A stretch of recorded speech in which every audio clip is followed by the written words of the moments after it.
Ladies and gentlemen, you're listening to the BBC.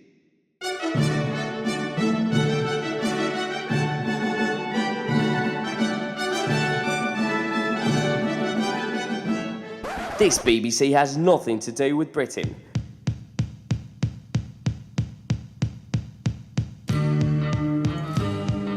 This is the BBC, the Big Buccaneer channel, as in the Oceanside Pirates and Buccaneer Beach.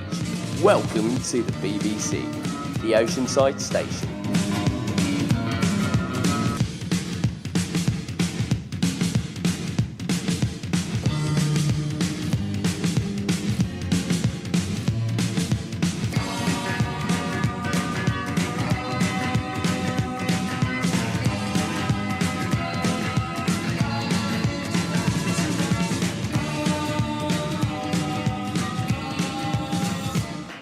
Coming to you from a car-sized drone hovering over Buccaneer Beach, this is the Oceanside Station, the Big Buccaneer channel at www.OSIDEBBC.com.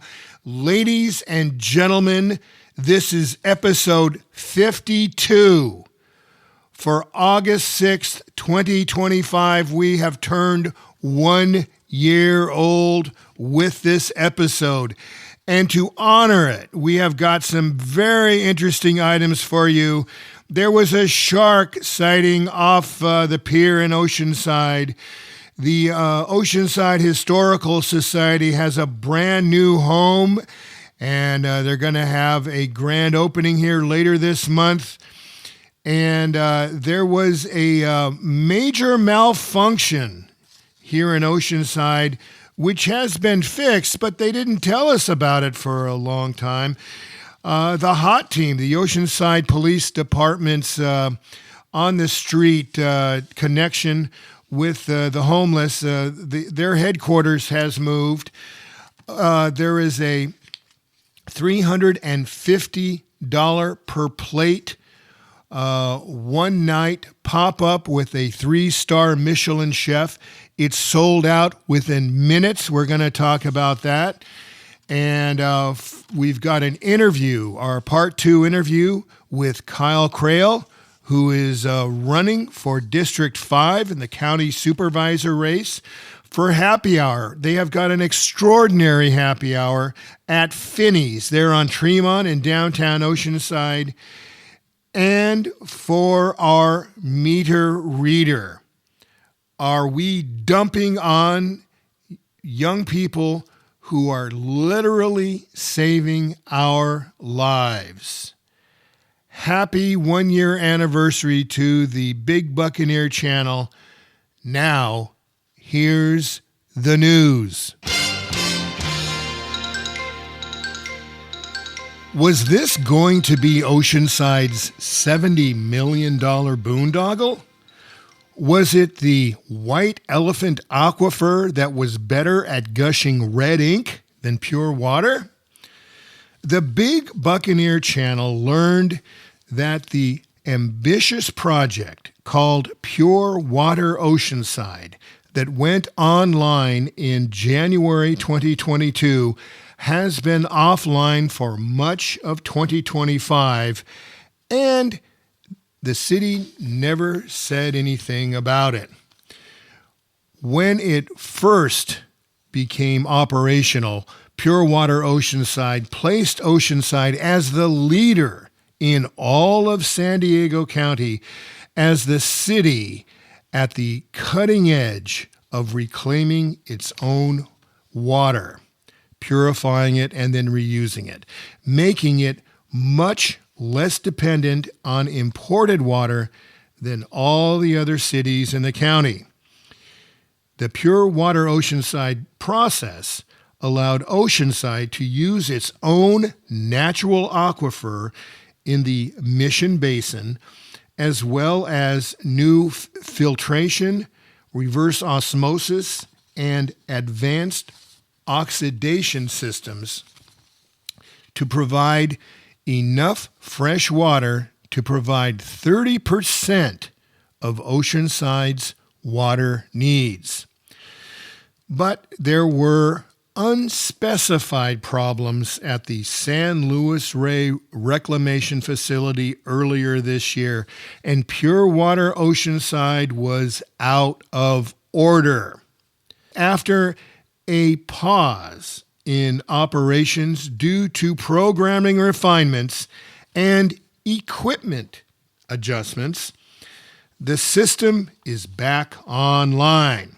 The city says that for now, Pure Water Oceanside is creating 3 million gallons a day of pure water, and that it plans to eventually get back to its regular production of 4.5 million gallons a day.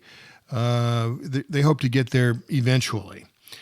The city says it is still bullish on its partnership with the Pure Water Oceanside project designers, Trucell Technologies.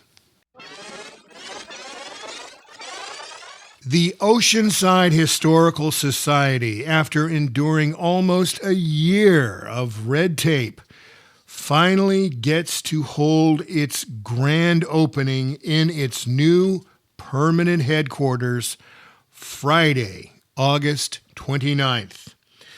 The Robert A. and Bessie J. Weiss Oceanside Historical Center will open Friday, August 29th at 510 Civic Center Drive, just east of City Hall, and between the Star Theater and Fire Station Number 1, right there on Civic Center Drive. The new facility intentionally has no windows, and that's so that it will protect all the contents, the photos, the documents, the newspaper articles, and other items of interest from damaging sunlight. The U-shaped building was previously owned by the Oceanside Chamber of Commerce, who sold the building to local developer Tom Weiss 3 years ago. Mr. Weiss bought it for the express use of the Oceanside Historical Society. Mr. Weiss, now in his mid-90s, named the building after his late parents.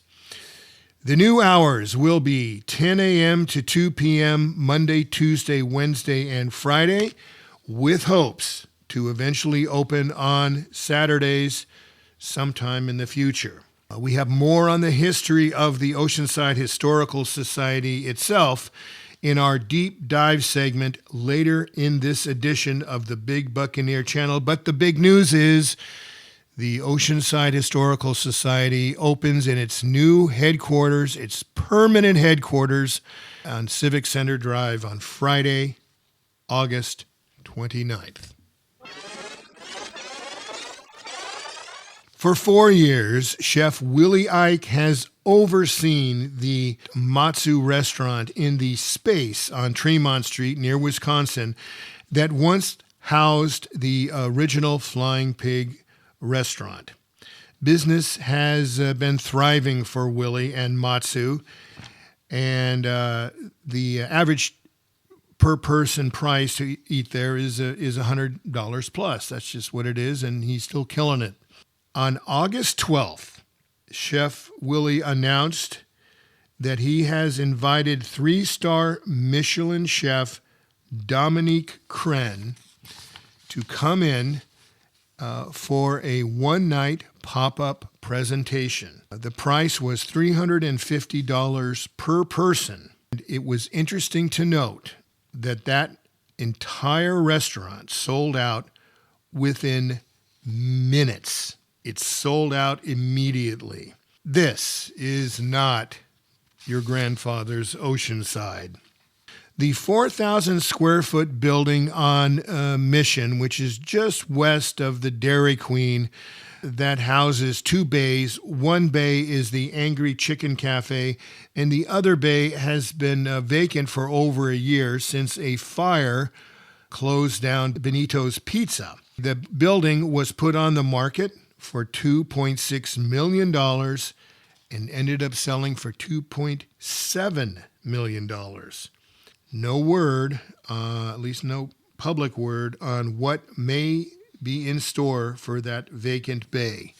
Long-timers will recall that that building once housed the A&P Market, which was the first supermarket in Oceanside, and that was around in the 40s, right there in downtown Oceanside. And finally, in restaurant news, when it comes to Caribbean-inspired local eateries, we recall the Caribbean Cafe, where Senior Grubby's is now. And they were known for their Jamaican jerk chicken and the jerk sauce that they made on site and then sold in bottles to their customers there.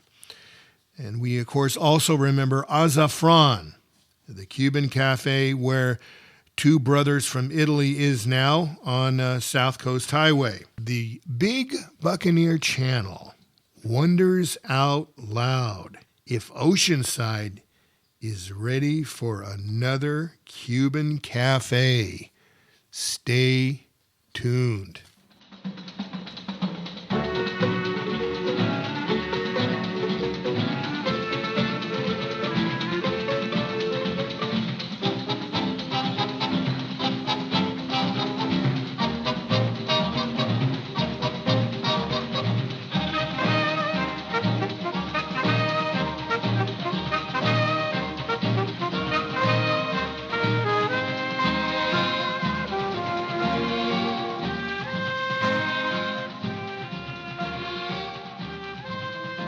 All right, we just told you how the Oceanside Historical Society is leaving its longtime headquarters there on Nevada Street, part of the City Hall complex, to their permanent home. Well, also moving adjacent to them was the Oceanside Police Department's HOT team.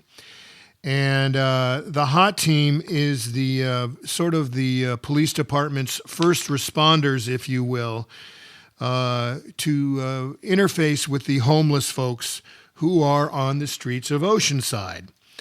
The HOT team, they had their own van, and it was always parked right near their headquarters there on Nevada and Pierview Way. Was headquartered right there. Well, they have moved, and they are now at off of Highway 78 at 3809 Plaza Drive, next to the Terry Cafe. The HOT team includes 3 sworn OPD officers and 2 social workers. Now, this team works 4 days a week, Monday through Thursday, 6 a.m. to 4 p.m., and there is no HOT team on duty Friday, Saturday, or Sunday. Now, in the month of July, they reported that they made contact with 46 homeless people. And 12 were taken to shelters, and 2 were connected with permanent housing. This, according to the Oceanside Police Department. For more information on the HOT team, their phone number is 760-435-4989.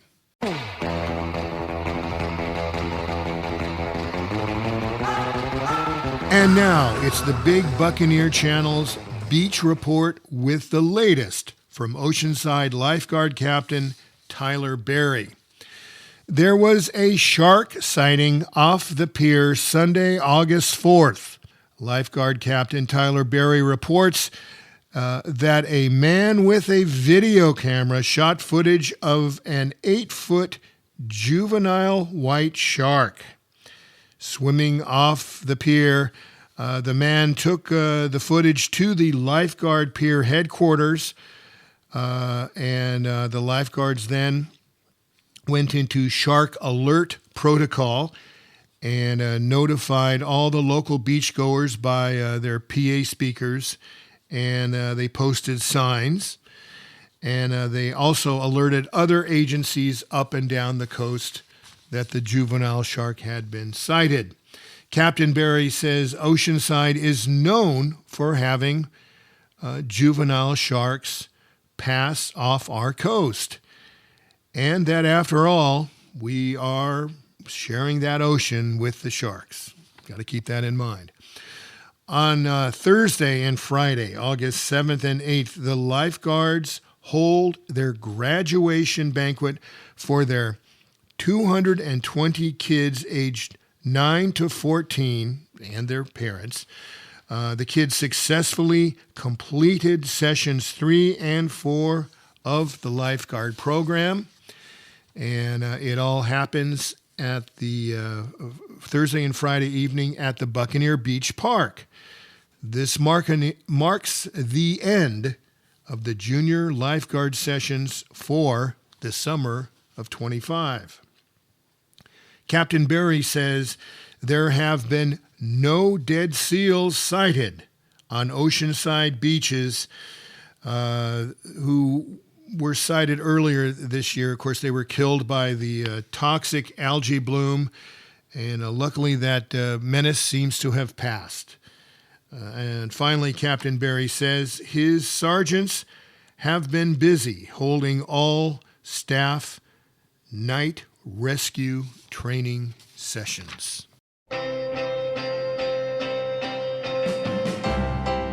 The Flying Pig has been called out by San Diego Magazine as the place that first put Oceanside on the map as a food destination. But do yourself a favor and do not forget that the Flying Pig Pub and Kitchen in downtown Oceanside has daily lunch specials built around their homemade pasta.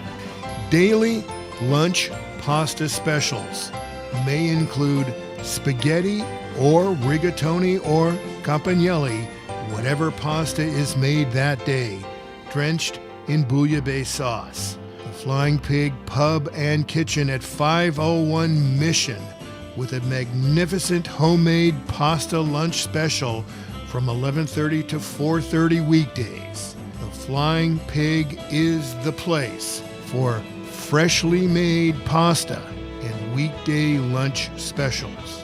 www.oceansidepig.com.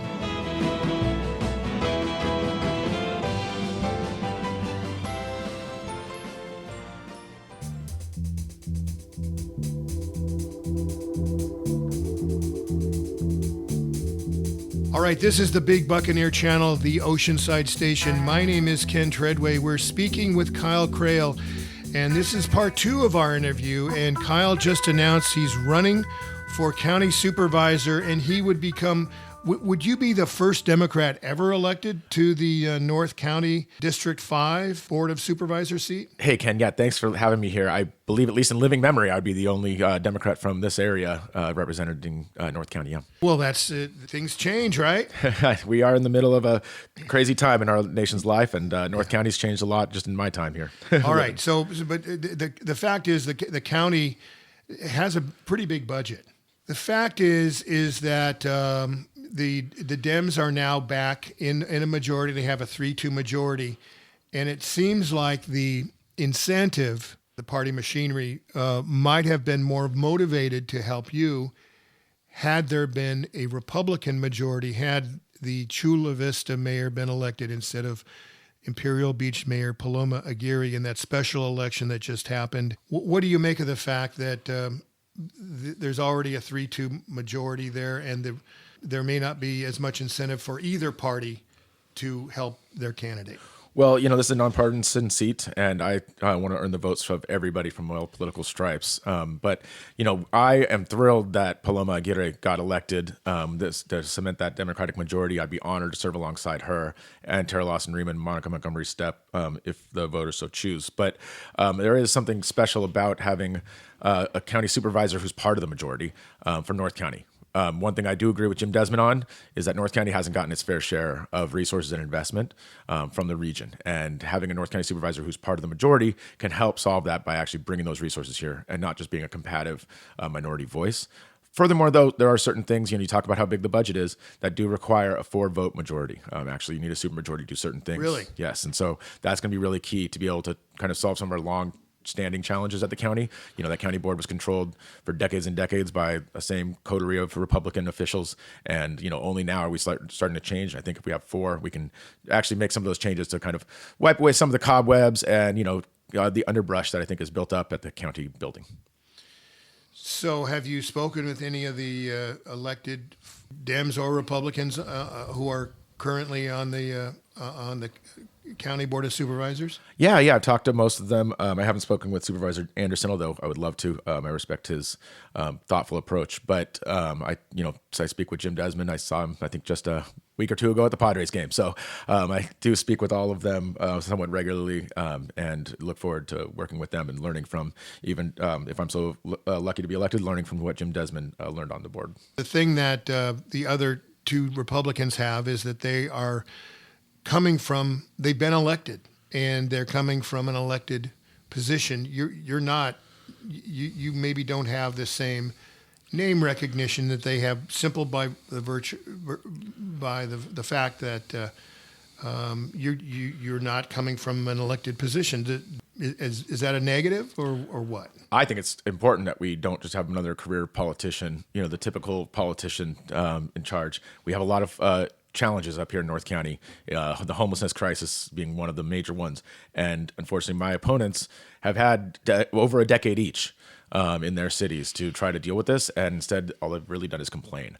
Versus when I've worked for Congressman Levin in just the last 6 years, we were able to get $1 million for the city of Oceanside to open up its first homeless shelter, the Oceanside Navigation Center. Right. So we're getting things done, and that's what I want to bring to the county board is solutions and action, and not just complaints and pointing fingers. And as his district director, I helped fight for those funds for us to be able to get that navigation center open. That was in addition to the funds that we were able to secure for the new Oceanside Fire Station 1. And so it's that kind of collaboration that I want to bring as well, so that I know the connections with Congress, with the federal government. I know the connections with our state legislative officials as working with them both in that office and as chair of the party. And those kinds of relationships and connections are really key to making sure that government works at all levels for us. Okay, so Kyle, you mentioned one of the things that you would agree with current Supervisor Jim Desmond on, and that is that North County needs more attention. What are some of the other things that you agree with him with, and what are some of the other things that not so much? Sure. Yeah. I mean, like I said, North County, I think we can all agree, has not had its fair share of investment, especially in our transportation infrastructure, which is really key for us to be able to solve our housing crisis. We need to have transportation infrastructure to support more housing. But, I also agree with, Supervisor Desmond trying to make sure that we are prepared for our wildfires. As those get worse and worse, we need to make sure that we're investing our resources in our fire departments and our wildfire prevention so that we can be prepared and save lives and save property. Of course, I don't really agree with some of the scaremongering that goes on. He goes on Fox News and complains about bike lanes. And I just think that's asinine, especially when so many of our kids are riding e-bikes these days. I think it's really important that we protect our children on their bikes, but also scaremongering about immigrants. This is a community of immigrants. I live in the east side neighborhood of Oceanside. I grew up here in El Camino High School, and immigrants are our neighbors. And just scaremongering that these people that are all bad when we know most of them are hardworking, really is detrimental to us. Do you get the impression that either of your opponents are use the same tactics? I think that they're going to be exactly like Jim Desmond. I don't think there's going to be any daylight between them. And I know that they've said so themselves. Mayor Jones followed, I would say almost as acolyte of Supervisor Desmond, following him as mayor of San Marcos. And I know Mayor Franklin has said that he wants to be a Jim Desmond supervisor, quote unquote. So I think that's it's just going to be another 4 more years of the same 8 years we've had. And that has not really produced the kind of results for North County that we need. Like I'm saying, we need to work with our neighbors to the south to be able to bring the resources up here that North County deserves. We are speaking with KRAHEL here on the Big Buccaneer channel, the Oceanside station, and thank you very much for joining us, everybody listening. And Kyle has deep roots in Oceanside. Boy, as we've talked about here on this show, nationwide, it seems like there are very few housing starts. But man, here in Oceanside, we're going ape. We're just going ape. Do you have any thoughts on, not that, you would necessarily be involved with planning in the city of Oceanside, but man, it's obscene in some people's minds what's going on here. Do you have any thoughts about that? Yeah, of course, especially because the county, the county government is, in a lot of ways, a land use authority more than anything else. It determines land use in the unincorporated areas, and so that's a key thing, is that we need to make sure that the county is doing its fair share of providing the housing. Oceanside, I think, has been doing its fair share. I think we've seen a lot of growth, and a lot of it's good. There's obviously some of it that I think is kind of challenging, and maybe we should have rethought about how we approached it. I was chair of the planning commission in Oceanside for a few years. Yeah, I was I got appointed, and then I maybe not shared the majority of the folks that were on there's philosophy or guiding kind of principles towards development. I'm definitely more in favor of balanced and responsible, reasonable, smart growth. But they still elected me chair because of my approach to governance and working together across, if you want to say, the aisle to get things done and find compromise. And that's the approach I'd like to take to the board as well. We need to build more housing at all income levels, but we need to do it again in a smart, reasonable way. All right, so we're faced here in Oceanside about the ever shrinking portfolio of farmland. Man, that breaks my heart. That certainly would seem like it might be a county-wide, an issue under your purview as a county supervisor. Any thoughts on that? I am passionate about preserving our farmland and keeping our farmers in business. They're the backbone of our economy for over a century here in North County. That's why so much of our area, used to be farmland, and unfortunately we've lost a lot of it. But we still have plenty of great farms out there, still producing world-renowned crops. We have some of the best weather, obviously, and some of the best soil, and that shouldn't be thrown away. We'd need more, I think, density instead of just sprawl. There's a balanced approach again to that kind of thing. And when I was on the planning commission, I did fight against irresponsible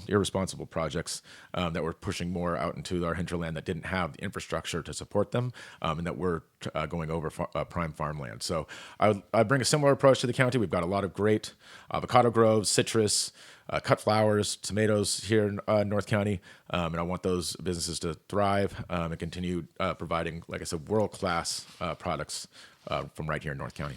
All right, and something that impacts us all is the train tracks run through all of coastal North County, and I guess that is a regional question. Correct. And the county has a big say in Sandag, right? Which is Yes. the major agency, I guess, to deal with that. Yeah, the long-term planning agency, correct. What are your thoughts? Yeah, I think that our rail corridor, the Low Sand Coaster rail corridor along the coast, is a backbone for folks. I know a lot of people commute on it, but also, a lot of us take it on the weekends or to a Padres game, to avoid the traffic on the 5, right? And so that's important, but it's also, I think, underappreciated how much freight traffic goes along there. And I'm not, fighting for the freight companies, but there's certain freight that only goes into San Diego Port because it doesn't fit in the large container ships, the large containers that come into LA Long Beach, and that can only be transported on that rail line. So that's really important for our local economy as well. And most importantly of all, is that is part of the Strategic Defense Network by the Defense Department has identified to be able to move troops and equipment from bases like Camp Pendleton to ports when they need to be deployed. And so if we don't have that rail corridor, we're actually going to be really in trouble for our military's readiness as well. So as I've worked with Congressman Levin, we've been able to secure hundreds of millions of dollars to strengthen and create a more resilient rail corridor. But that's just that coaster one, right? The low sand. But we also have the Sprinter, which is a very important part for District 5. I think it's underutilized right now, but there's a lot of movement to try to make it more frequent and try to double track and make it more convenient, so it's not blocking intersections at grade and things like that. Because obviously we all have been stopped at those before, and it's a little frustrating. But that's definitely another way to be able to integrate North County together is through the Sprinter. And so I think we need all the transportation options. We need to make sure that our roads are working and efficient, but we also need our transit to be world class as well. Okay, great. Where should the tunnel go? That's for the communities down there to Okay. to work on together and to, figure out through a deliberative process. All right, Kyle, one of the things you mentioned at your launch event, I guess last Saturday, was that, or rather Saturday the 27th, is that right? Is that when it was? 26th, 27th, yeah. I don't know. It's what- been a whirlwind. I understand. Anyway, one of the things you mentioned was that we have to deal with high utility rates. What could you, as a county supervisor, or as a body of county, what could the county supervisors do as a body to counter these high utility rates? Yeah, San Diego unfortunately suffers from some of the highest utility rates in the country. And it's not just utility rates, obviously our water rates. There's so many aspects that are really squeezing folks. But the county can have a role there. Obviously, the county has a lot of properties, first of all, that it can invest energy projects in. But we need an all of the above approach to our energy solutions. And right now we've transitioned in a lot of communities to community choice power, where it's almost municipal run electricity. SDG&E still owning the wires and the poles, and that's a good way for us to be able to control costs in the long run. That kind of cost curve takes a while to bend, just because a lot of these electricity production contracts are long term. They're decade out and things like that, from what I understand. I'm not an expert, but that's what I've been told. And so it's over time, the county being one of those community choice partners to be able to push to make sure that we have more affordable options for our consumers, for our constituents going forward. All right, Kyle, final question. You mentioned at your kickoff there are $1.2 million Medi-Cal recipients who are going to be they're going to be kicked off of the Medi-Cal rolls. What do we do about that? Where does the money come from? Yeah, so I don't have the exact numbers in front of me, but both between folks who are on Medi-Cal, with Medicaid nationally, but we call it Medi-Cal here, as well as folks who are get their health care through the Affordable Care Act Covered California, and have their subsidies, their tax credits through that help them afford their health care. All of those have just been gutted by this Republican budget bill that recently passed the Trump administration, and it's scary. It's I think my boss called it a 5-alarm fire, an impending 5-alarm fire yesterday. It really is bad. Like I said, I was talking to Dr. Ma from Tri-City, as well as some of our other local healthcare providers. And, there's definitely a sense of impending doom, unfortunately. We're probably going to lose hospitals. And we already have a problem with the access to healthcare here. So the county plays a big role in this. The county has a large healthcare budget. And a lot of that is pass-through money. Some of it that, is at risk as well. And so the county is going to need to step up and fill in that gap. We need to, unfortunately, under the current national government, the federal government, our county is going to have to be the one to step into the breach for our communities, to protect our communities, both at the healthcare level, immigration, et cetera. And, I think that's going to be something that we have to challenge ourselves to find creative solutions to, and figure out the right size of the county government, and figure out if there's places where we can efficiently do the same thing that we were doing before. And that's going to be the challenge I look forward to facing on the board. Very cool. Kyle KRAHEL, how do people reach out to you? We have a great website. It's KyleKrahel.com, KYLEKRAHEL.com. And right at the top, you can click to volunteer or contribute, and you can click on any one of our social media channels so you can follow us throughout the campaign. All right. Thank you very much for joining us today on the Big Buccaneer channel. That is Kyle KRAHEL running for District 5 County Board of Supervisors.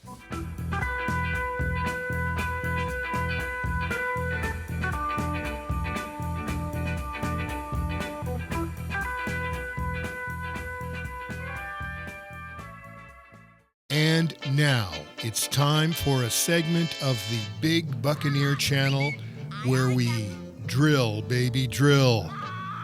we'll take a deep dive into Oceanside's deep, rich past.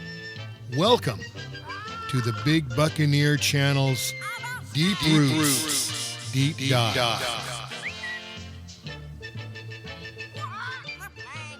We told you how the Oceanside Historical Society is finally leaving its current space within the City Hall complex and moving to its very own building around the corner on Civic Center, formerly 4th Street. It had been at its current headquarters on Nevada Street since 1996. That spot, behind original Fire Station number 1, was originally part of the very first police department headquarters on Nevada Street. Now you see, the very first building built by the city of Oceanside was the Irving Gill designed fire station and the police headquarters on Nevada Street, built in 1929. Then, in the 30s, the first City Hall, which is on Ditmar and Pierview Way, then 3rd Street, was built. And finally, the library, which is on the corner of Nevada and Civic Center Drive now, formerly 4th, was built in the 40s. It should be noted that the city gave the original City Hall building to the Oceanside Museum of Art. And they have also agreed to give Fire Station number 1 and these other buildings on Nevada Street, most recently used by the Historical Society and the HOT team. The museum also gets use of those buildings as well. So it's quite a market the Museum of Art has on our heritage building there in downtown Oceanside. And so before the Oceanside Historical Society moved to Nevada Street in 1996, they had a desk and a phone, maybe a table at the old Huckabee's department store on Mission and Coast Highway, where the CVS drugstore is now. And they were at that headquarters there from like 1992 to 1995. The Oceanside Historical Society was actually formed in 1987 by Oceanside High School 1967 graduate John Daly and former Oceanside City Planner and City Planning Commissioner and Developer Consultant Lou Lightfoot.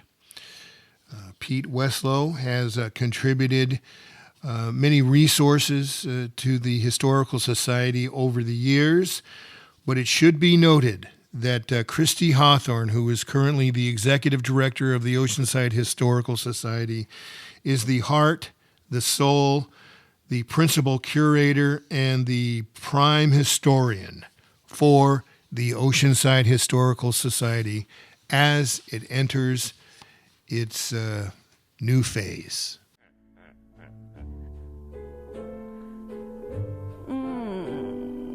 Delicious.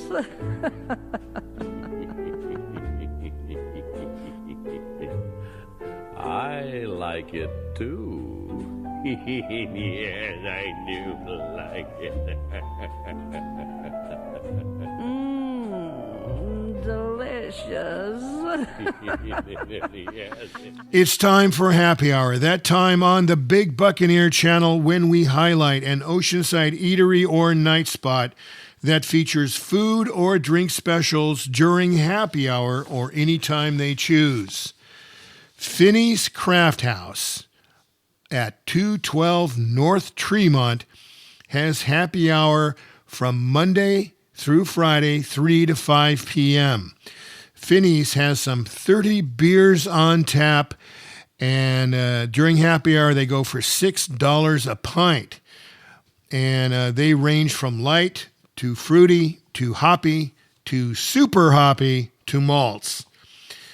Glasses of wine during happy hours are $7. And the happy hour food appetizers are pretty amazing. And check this out. So they're priced between, either $7, $8, or $9. And for $7, you get deviled eggs, a pretzel, chicken and waffle, or avocado egg rolls. For $8, you get steak taquitos, chicken quesadilla, ahi poke tacos, or mini cheeseburgers. For $9, you get coconut shrimp, carnitas nachos, spicy tuna crispy rice, or Gary's pepperoni pizza. Now that seems, that's impressive. That's an impressive happy hour appetizer food list.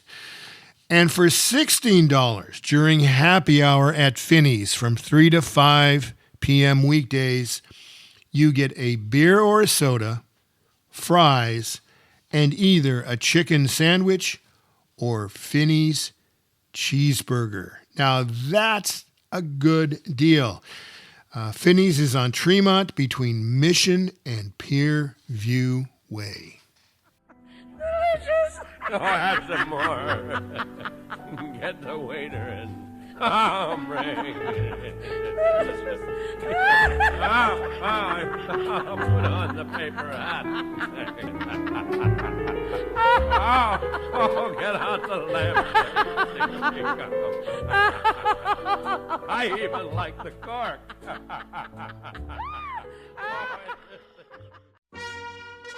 Now it's time for the Oceanside Meter Reader, the segment where we gift a local person, place, or phenomenon on its degree of wonderfulness or worthlessness with a rating from K Magnifique down to nuclear dumpster fire.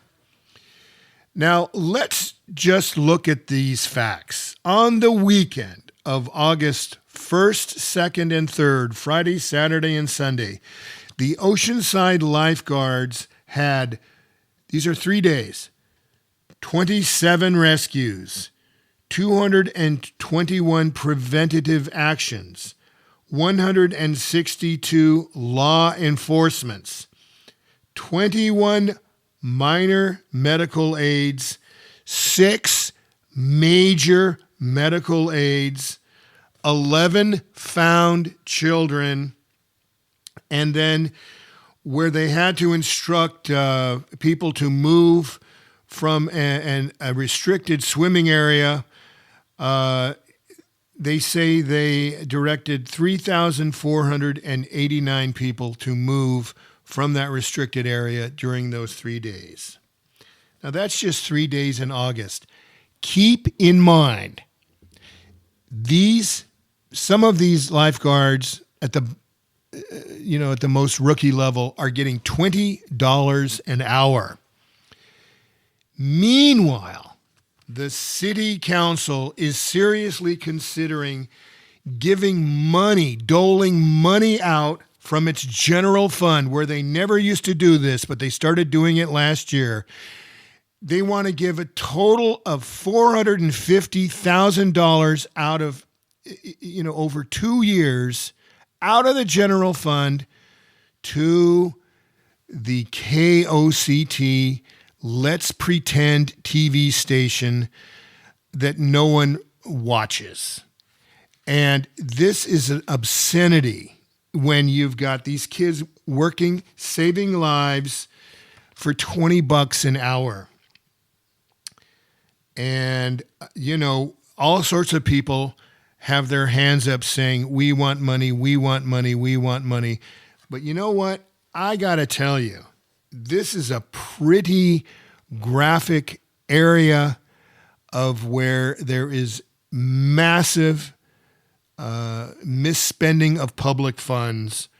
$450,000 to KOCT on top of the a couple $100,000 a year they get from the cable TV fees. That's obscene. And that gets the city of Oceanside for entertaining this ridiculous money handout to KOCT while paying these kids $20 an hour to save lives. The second worst Oceanside meter reader ranking. It's a public embarrassment. It's a turd in the punch bowl. It's this week's civic train wreck. Oh no. That wraps it for episode 52 of the Big Buccaneer Channel. We are 1 year old this week. If you'd like to receive a copy of the Big Buccaneer Channel each week, let us know. Email us at osidebbc@gmail.com. Special thanks to KRAHEL. Part 2 of his interview was today. He's running for District 5 for County Supervisor. Special thanks also to Christy Hawthorne of the Oceanside Historical Society and to audio engineer Vaughn Ramirez, who has been with us every single day of the first year of the Big Buccaneer Channel. Vaughn, thank you, sir, for being there.